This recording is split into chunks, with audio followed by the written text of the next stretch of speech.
Aí está.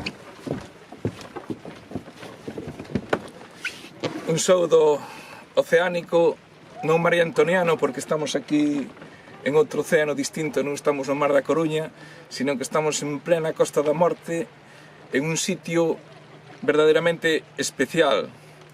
Especial porque esta grabación que imos facer hoxe pode incluso definirse como unha grabación histórica. Histórica porque estamos falando xa duns acontecimientos que pasaron fai uns anos e que quizáis non volvan a repetirse no que é na historia da caza das baleas neste territorio chamado Galiza, non? Estamos en Caneliñas, un lugar afastado, como quen di, de toda a sociedade, un lugar que en principio os noruegos o escolleron como un sitio aillado donde poder traballar tranquilamente nese oficio que era cazar baleas, e donde non solamente nos atopamos esa soedade, senón que tamén nos atopamos unha beleza realmente absoluta.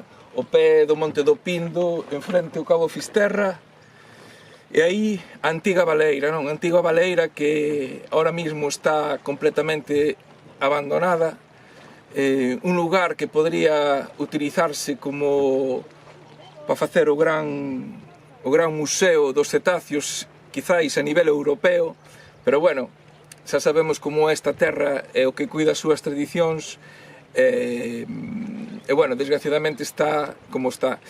Teño o meu carón a unha persona que quizáis a maioría de vós non coñezades.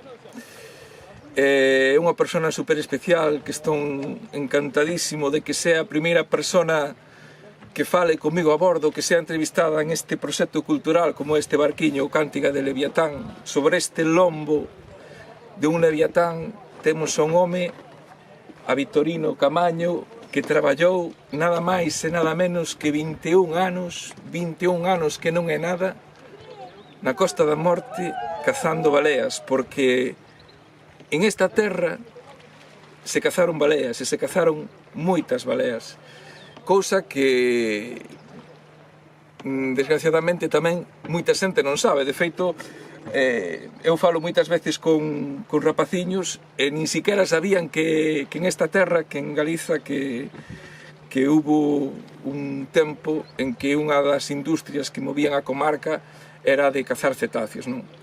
Bueno, vamos a deixar que fale Vitorino, que nos conte un pouquiño como foi a súa vida laboral, como facían para cazar eses grandes leviatáns, eses grandes animais. E bueno, nada mellor que el para que comece a falar un pouco da súa vida. Vitorino, encantado de que estés aquí a bordo deste barco. Podías explicarnos así un pouquiño, antes de falar das baleas, quen é Vitorino? Un home, supoño que enamorado do mar, non? En todos os seus aspectos, non? Pois, penso que sí, boas tardes. Penso que algo de salitre teño en as venas, xa corre un pouco de salitre por porque as tives venas. de familia mariñeira, non? Totalmente. Total, aos 12 anos xa estaba a pescar con meu pai. Teu pai que tiña un barco de pesca artesanal aquí Artesanal completo. Aquí en Cee. Aquí en Cee. Era un dos poquinhos mariñeiros que había en Cee logo. Xusto. Era el, meu tío Pancho, os jarelos, que ti ben coñeces. E que andaban a pesca do xeito, seguramente. A pesca do xeito, ao embalo, as bojas, as agullas, os pións, todo eso que se podía, é totalmente artesanal, vamos, totalmente artesanal. Xa comecei xa de bastante novo, e íbanos os tres, non? Abogando hasta... Sí, porque daquela non había motor. Nada. Vela e motor. Vela o motor. Abogando hasta a Lobeira Pequena, ao Cabo de Fisterra, e non quedaba outra. De feito, que supoño que en algunha ocasión hasta teríades que quedar nas lobeiras para poder pasar a noite, porque o vento seguramente non vos deixaría chegar a terra, non? Casualmente, eso pasounos unha vez, non? Personalmente tuvemos que pasar 2 noites na Lobeira Pequena. Na Lobeira Pequena, que ademais a Lobeira Pequena non ten un habitáculo como ten a Lobeira Grande, porque a Lobeira Grande ainda ten... Ali toda pedra. É pedra. Toda pedra e 4 coches ali. O sea que fixechedes, como que di, un pequeno cabanote ali. O dice ali, dormir no bote os 3 como podíamos, un bote de 5 metros. E seguramente na casa pensando xa o peor. Pensando o peor, por suposto, eran 2 días de bastante nordeste, entendes? Soplaba duro e non, claro, ainda que quixeran non podíamos atravesar, hasta que nos localizaron os 2 días que intentamos, que pegou un calmeiro o tempo, intentamos cruzar Estopindo. Cando íbamos máis ou menos polo medio do trayecto, xa apareceu un barco daqueles do Meiriño de Corcobión que andaban xa andaban a pesca maior, xa nos avistou, xa nos colliu, xa pa bordo, bueno, foi todo un odiseo chegar a terra, todo Dios a chorar, é verdade. Bueno, entonces prácticamente non pudeste ir ao colexo, a tua vida foi traballar de mariñeiro, non? Exactamente. De mariñeiro, que a familia para traer o sustento para casa. Xusto. Empezaches a ver que aquí había uns barcos que se dedicaban a cazar baleas, non? Exactamente. Empezouche a chamar a atención, non? Claro. Empezou a chamar a atención porque entraban, víalos entrar... De feito, víaos entrar, exactamente, víaos entrar, cando estábamos pescando cos aparellos, pois víaos entrar bastante a menudo, daquela que se casaba moito máis do que despois que cando comecei eu, casábase bastante máis, baleas e cachalotes, que prácticamente eu xa cachalotes poucos collemos. Sí. Moi poucos. Aqueles barcos que vías ti entrar, que eran, como se chamaban? Era o Caneliñas e Temerario. Caneliñas e Temerario, que eses barcos eran barcos que xa viñan de outros países, non? Eran noruegos xa. Eran barcos a vapor, non? O sea que era todo unha odisea xa, o tema de navegar en eles era todo unha odisea. Había que facer carbón, non? Non, era de fuel xa. De fuel? Era de fuel, sí. Era de fuel, tiñanos que ir a repostar cada 15 días a Coruña. Tiñanos que ir a repostar todos os 15 días a Coruña. E na máquina supoño que para manter ese motor tiñan que ir un montón de homes para atender a todo eso, non? Claro. Máis que na cuberta. Máis que na cuberta, sí. Porque aí que había o fuel ese, que o fuel é un produto como petróleo moi espeso, non? Exactamente. E había que quentalo. Había que quentalo ben. Había que quentalo ben para que se diluíra, non? Para que se fora diluindo. Entraran nos inyectores, porque esos motores era como un motor de gasoil, non? Tiñan os seus pistóns, pero eran uns motores moi silenciosos, non? Sí, total. Para que eso requiera a pesca, se requiere un motor moi silencioso. Moi silencioso, verdad? Exacto, que non faga ruido, porque senón as baleas escapan. Seguida che catan o ruido, entendes? Sí, non? Bueno, como foi, contanos como foi o teu primeiro contacto de subir no barco e dicir, quero embarcar aquí, como foi? Pois, por medio de outro veciño deste, que hoxe xa non está, un tal Perfecto Pérez, que estaba de cociñeiro, tiña moita confianza con meu pai, e dixo, home, por que non deixes levarme o rapaz para ali, para axudante de cociña e tal, que te pinche, pero xa un creo que vas a levar este rapaz. Preguntou-me a min e dixo, bueno, me gusta a experiencia, vou intentalo. E intentelo, e fun, bueno, desa época estuve en unha campaña, nada máis. E como foi esa campaña? Contanos como foi o teu primer día, cando subiches un barco que se dedicaba a cazar baleas e que saliches por fora do Cabo Fisterra, que che mandaron ir a Cofa, de que ibas? En que posto ibas? Non, eu de momento non iba a Cofa, iba de axudante de cociña. Ibas de cho? Exacto. O que é o cho? O que é o cho, exactamente. Axudante de cociña que é unha persona das máis importantes da bordo tamén, porque a xente cando ten fame... A ver, iba de axudante de cociña, pero cando había pesca, había caza, tiña que axudar en coberta.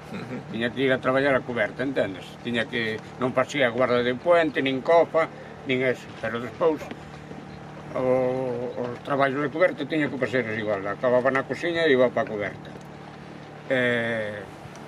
Pero nada, estuve media campaña, que depois xa pasei a mariñeiro. Pasaste a mariñeiro. Sí, bueno, pero esa marea, xa cazaste des baleas, non? Sí, sí. E como foi ese primer contacto cunha balea, cun animal de non sei cantos metros, de non sei cantas toneladas? 18, 20 metros. 18, 20 metros. Cantas baleas cazaste en esa marea? En esa túa primeira marea? En esa primeira marea cazamos unhas 25. Unhas 25? En cantos días? En 15 días. Que traíades que traer todos os días, non? Había que traer todos os días, pero antes traíanos 3, 4, entendes? 3, 4 adosadas ao costado.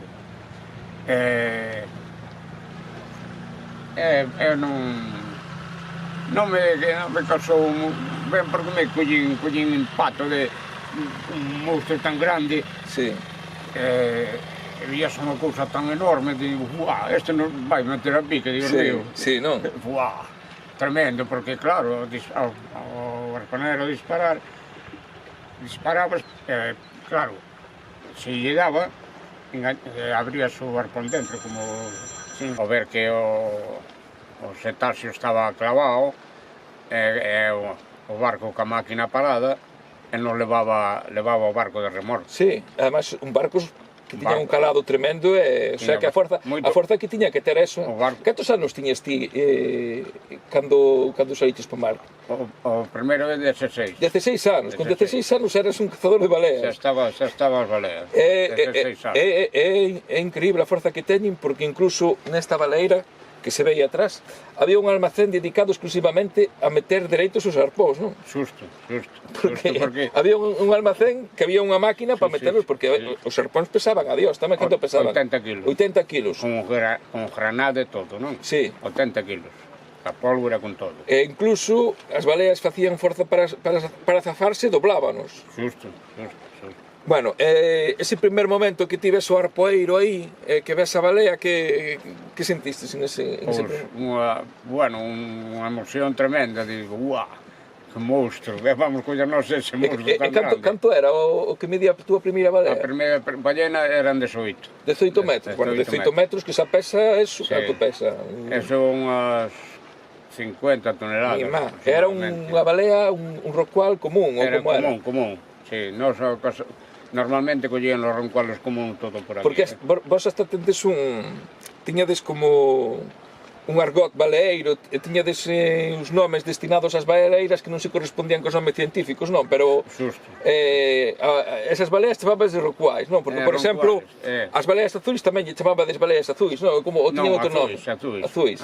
E os chimáns, que eran os chimáns? Os chimáns é unha ballena grande, moi grande. Vos ibades? Moi grande. A cazar o chimán, non? Sí. Porque esa palabra, incluso a teño en un poema meu, é o título dun libro que escribiu o biólogo Alex Aguilar. É unha palabra que a mí me impresiona moito, chimán. Vos ibades a cazar o chimán, que era como quen di a balea a balea das baleas, non? Exacto. Pero bueno, poucas veces se cazaba un chimán, sempre se cazaban cousas intermedias. Temos chegado a 25 metros. 25 metros? Tes cazado algunha balea azul, ti? Sí, azul, sí. Collemos unha... Na miña época que estuve, pode ser dicir, nos 21 anos, colleríanos 7, me parece. E vos sabíades que eran baleas azuis? Sí. Bueno, teñen Sí, teñen outro color. Teñen outro color, non? E despois a aleta dorsal está moito pola parte de atrás, non? Moito por atrás de todo. Son enormes, son moito máis grandes. Son moito máis grandes. Hai as de 30 metros. Sí. De 30 metros, e conócense polo soplo, que é moito máis alto. O sortidor que teñen é, moitísimo máis alto que a común. E me impactou tamén cando collemos a primeira ballea azul. Uau, era impresionante. E esa primeira balea que mataches de 18 metros, a matástedes e seguistedes cazando baleas. En ese momento que facedes? As deixadelas fondeadas no mar? Ou como facedes? Antiguamente tiñanos un motoriño de aire, tiñanos unha máquina, mandaba un aire para arriba, tiña como unha agulla así de 70 centímetros toda con furados, con unha mangueira que pasaba o aire, e inyectábanos O sea, que lle pinchabades nos... Para que flotara. Para que flotara. E ao mesmo tempo collíanos unha baliza con a bandeira e deixábanos ali e íbanos detrás de outra. E despois viñedes a por ela. Tiñedes que calcular máis ou menos o batimiento. Chegaba marcado ali máis ou menos co sextante, que daquela era co sextante todo. Ai, sí, as navegacións eran con sextante, daquela, cando empezastes ti. Todo con sextante, a coller a latitud, a longitud, todo polo sextante. Non tiñades nin radar igual, daquela? Nin radar, que xa te digo, temos entrado aquí polos bois, cuidado, con sondando, con sonda, con niebla, días de niebla, entendes? Sí. Non había, non tiña nomás que o pito, nada máis.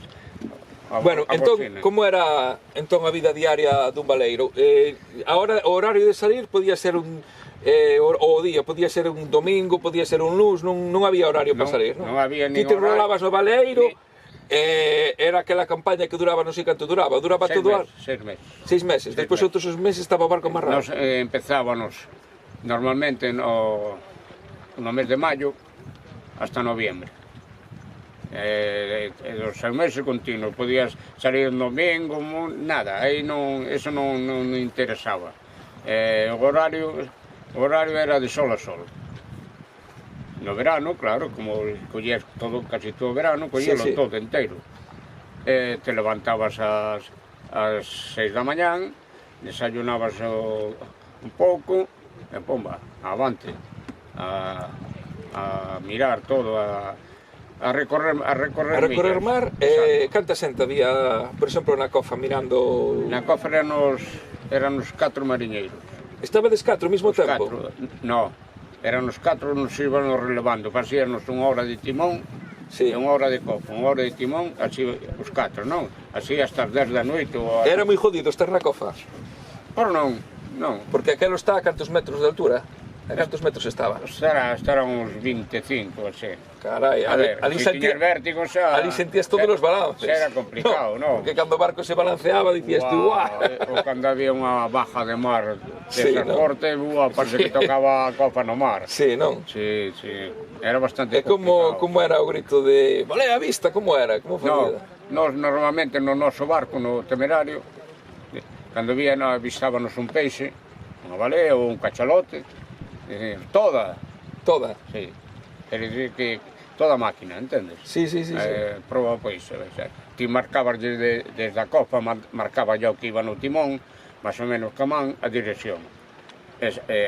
Dabañe toda a máquina e saíban os porque normalmente unha balea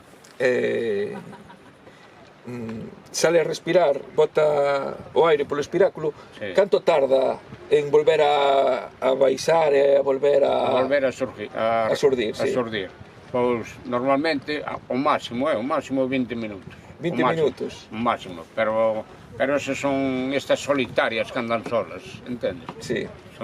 Pero se andan parexa ou eso, nada, igual 10 minutos ou menos, xa están arriba outra vez. Sí. Pero solitarias, sí, o máximo que, bueno, no que eu vin nos 21 anos, foron 20 minutos. E hai determinadas épocas en que, por exemplo, as baleas van rumbo norte, outras determinadas épocas en que van rumbo sur, non? Ou non?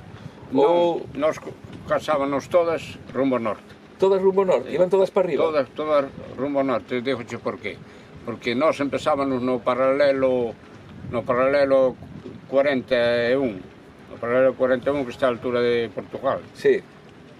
Empezábanos ali a casar no mes de maio, junio, e sempre tirando para o norte, sempre para o norte. Eles tamén, sabes por que viñan? Porque viñan ca quisquilla que comían elas. O krill. O krill, viñan co krill todo para o norte. É igual que a pesca do bonito. Tamén empezan a mellor no paralelo 35 e veñenche tirando sempre para o norte. O sea que ti se estás na cofa e vías unha balea e o barco tiña proa de sur, a vista ibache para norte, xa non che iba para sur, ibache para norte porque ti casi tiñas a seguridade que a balea iba para norte, non? Xusto. E como facíades? Ibades pouquiño a pouco detrás dela ou como facíades? Hasta chegar a unha certa distancia dela, como uns 300 metros, aminoraba a máquina, non?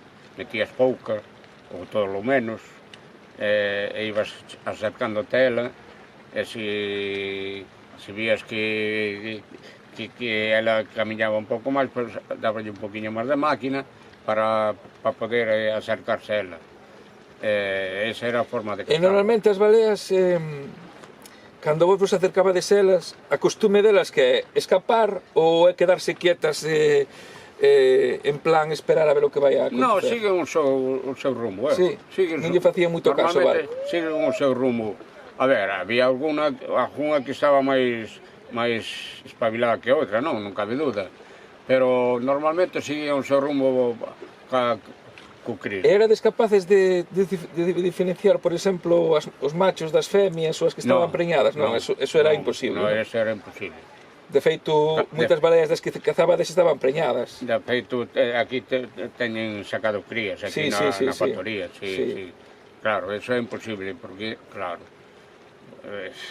home, normalmente as femias eran máis grandes, non? Sí.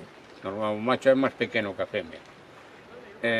Claro, pero non sabía se estaba preñada ou se non estaba preñada. Sí. Nós tiñanos unha medida mínima que eran de 6 metros. De aí para arriba. De aí para baixo non podía escoller. E como sabíades? Mais ou menos por experiencia? Xa, por experiencia, xa, máis ou menos. Xa sabían todos... O largo, exactamente. Bueno, esa andará polos 17, esta non chega, xa deixábanos, íbanos, seguíanos a ruta, non? En esa primeira marea que destes con 16 anos, chegastes de volta con 3 baleas, e que facíades? Chegábades aquí e se amarrábades nunha boia que había aquí? Chegámonos aquí, exactamente, chegámonos aquí, había unha boia grande aquí, con cables de aceiro, en cada cable, pues amarrabas unha. Sacabas ya a cadea que tiñan no rabo, que viñan amarrados ao costado, esa quedaban aí hasta que viñeran para subirla para arriba pola rampa. E cada vez que cazabades unha balea, cando dabades avante, a tríades no costado, sacabadeslle o que abríadeslle o que é o vientre, para que botaran as tripas? Sí, esos foron os últimos 10 anos. Os últimos 10 anos? Anteriormente nada. Porque a balea é un animal que, ainda que é moi grande, se descompón moi pronto. Hai que chegar rapidísimamente con ela para terra, porque senón a carne depois non vale para nada, non? Unha balea que leve morta 3 días, chega a terra, e igual a carne hai que tirar con ela. Non, é que non vale para nada. Non vale para nada, hai que matala e traela para terra xa. Traela xa, exactamente. Casualmente temos que así chegando con algunha xa en apuros xa, Sí, non? Igual íbanos aí ao oeste de Fisterra, 90 millas. O canto de Galicia. O canto de Galicia, xusto. Íbanos aí, e nos víanos pequenos para chegar no seu tempo para que non se descompuxera, entende? Pero o canto de Galicia dis que é o sitio onde pasan todas as baleas. Ali dis que é a hostia, non? Que pasan un montón de baleas por aí, aí está así de krill. De krill, non? Moito krill, sí. Moito krill, e por eso están as baleas, claro. Sí. É moi bonita, a ver, moi bonita, para o que viviu é bonita. Outros dirán, animales salvajes, a ver, hai para todas as opinións, entendes?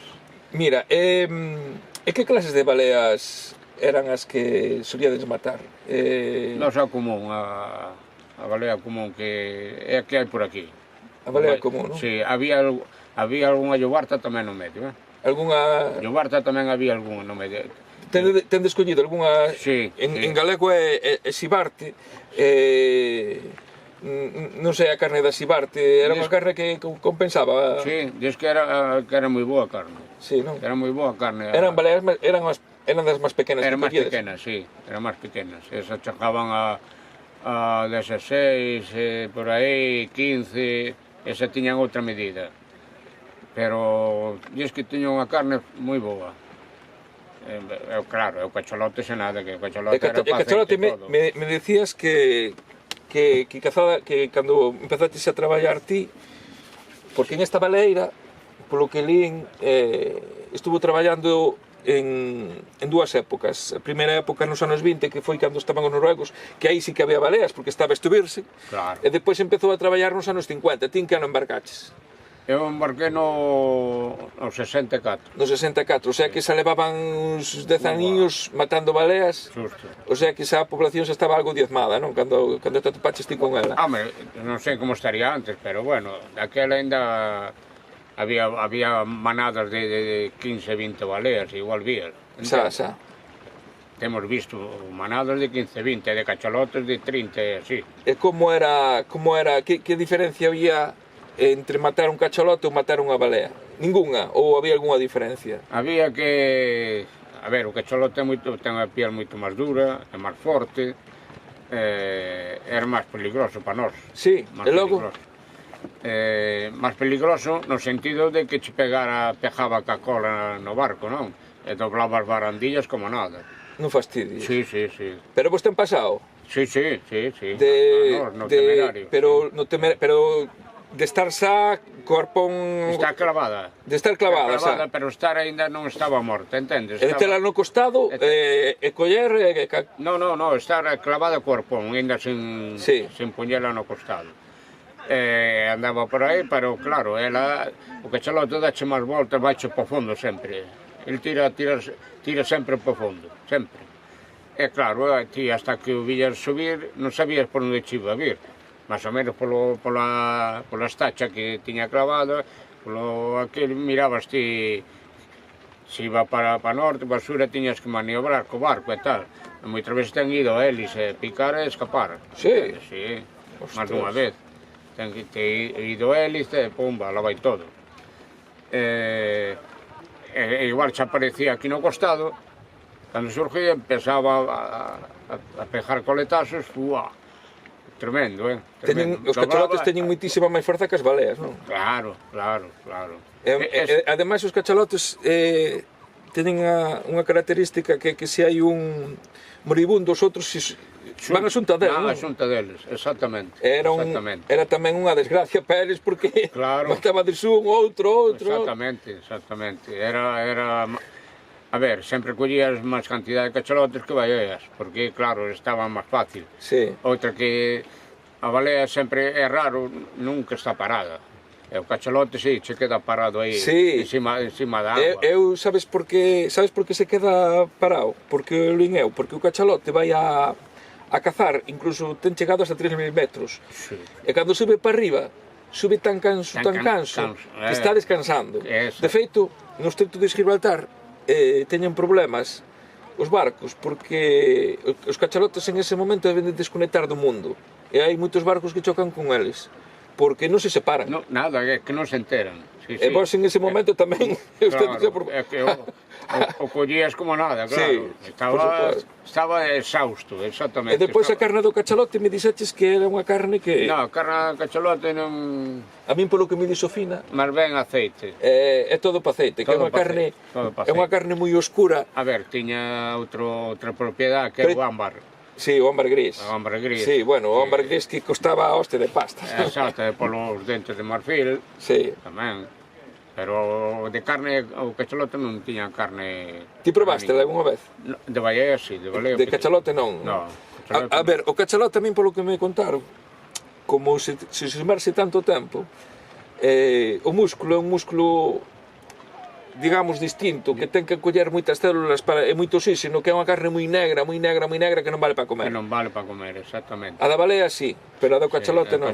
Pero, sin embargo, o cachalote ten o ámbar gris que é esa sustancia que produce no estómago, que costa, pero cuidado, que tendes collido algún aquí en esta factoría, polo que lín hubo algún que lle ten salvado o ano ou varios anos. O varios anos, sí. De feito, unha cousa que me contou Fina, a muller esta que traballou toda a vida na baleira, é que o encargado, tan pronto había un cachalote que era un cargado que se adicaba a andar entre as tripas buscando o ámbar gris. Justo. E despois os dentes de marfil, que tamén costaban un pastón. Tamén.